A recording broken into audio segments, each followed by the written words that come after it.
All right. Well, welcome to the call, everyone. It's just a beautiful day up here in North Dakota where I'm living.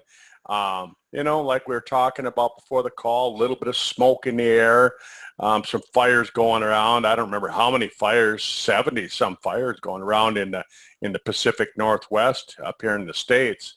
And, it's affecting our air quality and things like that. And one more reason that we really need to be taking good quality products to detox our bodies and give us the nutrition that we need every single day so that we don't get sick. That really is the key, in my opinion. The key to health is don't get sick. And so you'll hear me say that quite often. Anyhow, good morning to you down in Australia. And I know it's bright and early for some people, and some people, if you're in other parts of the world, it's the middle of the night. And so thanks for taking the time out of your day to be here and join us on the call. My name is Dr. Kirk Fisnick, and this is the Sisel World Team. And really, this is our weekly presentation. It's a presentation that we try and help our business partners, the distributors on our team, even the customers. We try and help them so that they can live healthy. And if you're building a business, we're going to help you build your business effectively. Tonight, I want to talk a little bit about tools. And so as we look at tools, a lot of the industry leaders, the veterans in the industry, the people that have made a lot of money, they say that when you're talking about your business, you really should be pointing at a tool all the time. And I'll try and explain why they say that.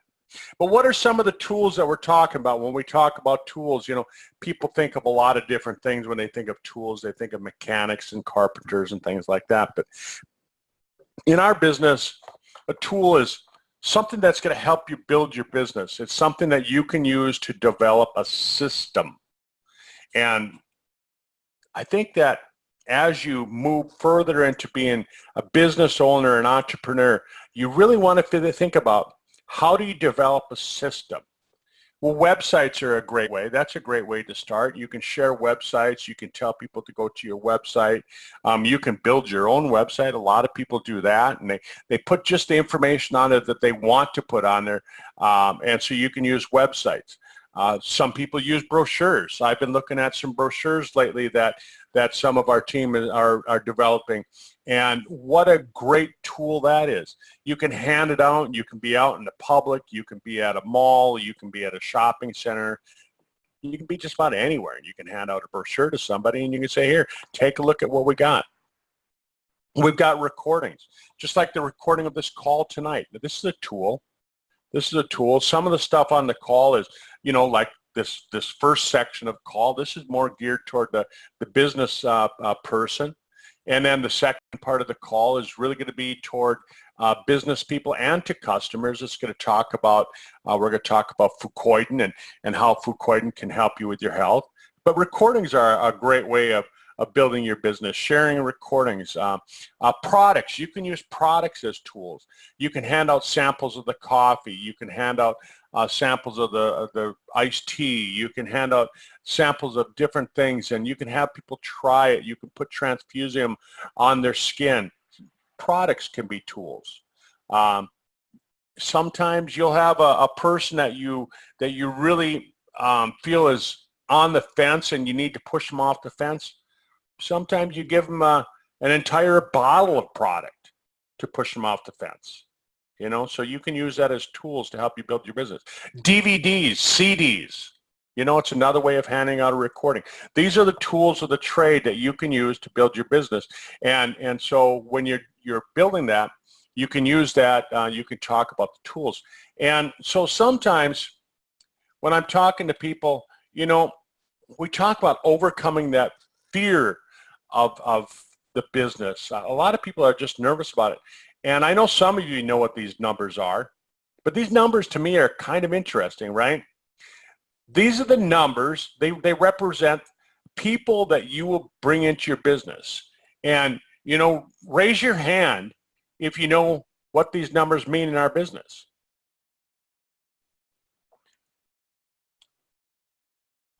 So 70 was the first number. That's the number of people who you're going to recruit who never go out and recruit anyone. 20, that was the second number. 20% of the people who you recruit, they'll recruit one or two. 5 was the third number. 5% of people that you bring on board will recruit 3 to 5. 3% of people will recruit 6 to 9. And only 2% of people that you ever bring into business will recruit 10 or more.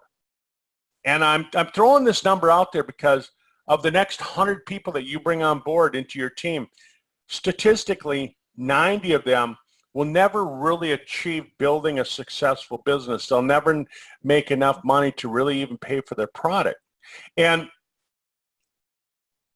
some people tell me, they say, well, yeah, but I've already proven that wrong.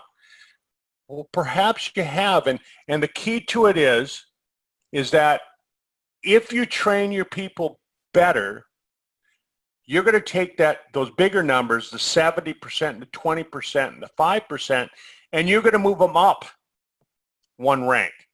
The 70% will become the 20%, the 20% will become the 5%, and so on, and they'll recruit more people. And so using tools, you can do this. And when you look at a carpenter, carpenters nowadays, they don't use a handsaw.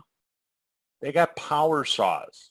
And if you're trying to do this business without any tools, it'd be like building a house with a handsaw. You're just not going to do it. So what you want to do is teach your business partner how to use the tools effectively.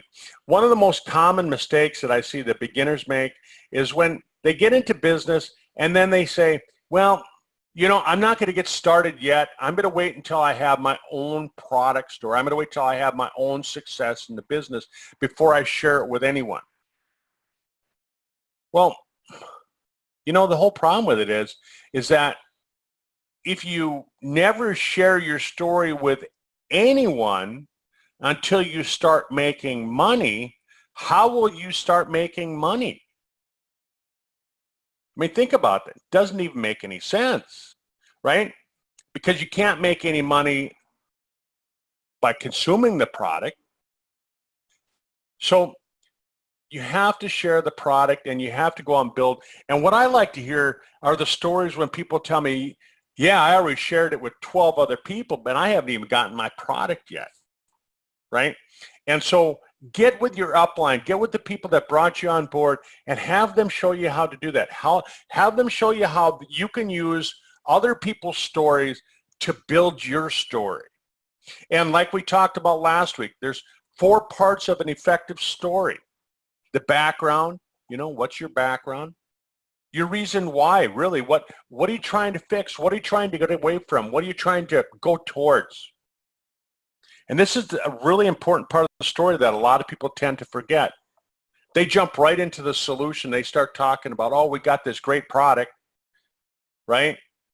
And the problem with that is that if you skip the background and you skip your reason why, what you want to fix, what you want to get away from, and you jump right into parts 3 and 4, you're making it more like a sale, right? You're already trying to close them, and you haven't even brought them into your story yet.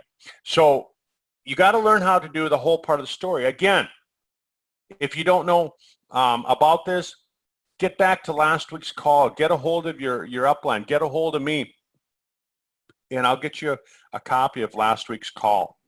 I'll put it in the newsletter next week. Katie, let's put it in the newsletter for next week as well, so that it's there again for people who want to go back and listen to that. So where do the tools fit in the story, right?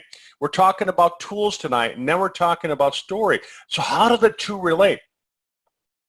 When I'm talking about my background, I tell people, yeah, I'm a chiropractor, and, you know, I really got interested in anti-aging medicine, and my son, you know, had asthma, and I talk about the fact that my son sang at Disney World, and you know, and these different things. Is there any place where I bring a tool into that part of the story? No, not really. How about the portion where you're talking about your problem, when you're talking about the things that you want to get rid of? Like when I talk about the fact that, I was so busy working in my clinic, I couldn't get away. I couldn't leave. Here I was a business owner. I was very successful. I was selected as one of America's top 100 chiropractors in 2004. But when my son got to sing a solo at Disney World, guess who didn't get to go? That's my problem, And so I can't really share a tool there, but guess where I start sharing the tools? When I bring out the solution.